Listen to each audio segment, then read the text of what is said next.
isa sa mga pinagpapasalamat ko sa Word of Life na maging isa akong PTC group dun sa Word of Life nga na yun. Tapos, yun, sa pagiging isa akong PTC, natutunan ko maging close dun sa ibang Christian kahit di ko sila kilala.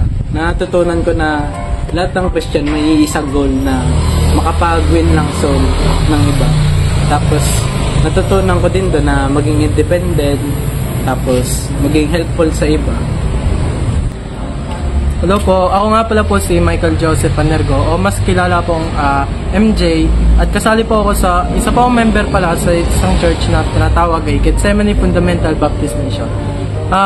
Isa sa gusto kong ipasalamat sa Panginoon ay naging member ako ng PTC or Pursuit Training Camp ng 2024 at natuto ako na maging ambassador bilang isang Christian, maging representative at lalo na tumulong ako sa iba. Kahit natuto rin din ako na mag-devotion araw-araw or mas tinatawag na quiet time dahil mas lalo akong lalago doon pag ginagawa ko to. Hi, ako si Lawrence San Gabriel Ortega.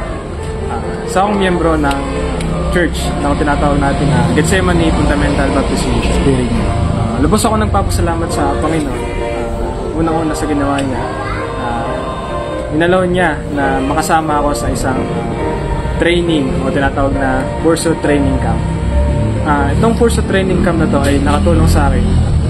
Hindi lamang sa pang-araw-araw, kundi na rin pati sa kung anong gagawin ko na tama pala. Natuto ako na kahit sa simpleng gawain, sa pagbubugas ng plato, pag-iinis, at saka sa lalong-lalo na sa spiritual growth. At nandun din yung tinuro ng Panginoon na hindi lamang sa mga basic na gawain dapat natin ginagawa, kundi pati na rin sa pagtulong sa iba. Paano natin may babahagi yung tunay na kaligtasan, at yun yung tinuturo ng Panginoon sa atin lamang.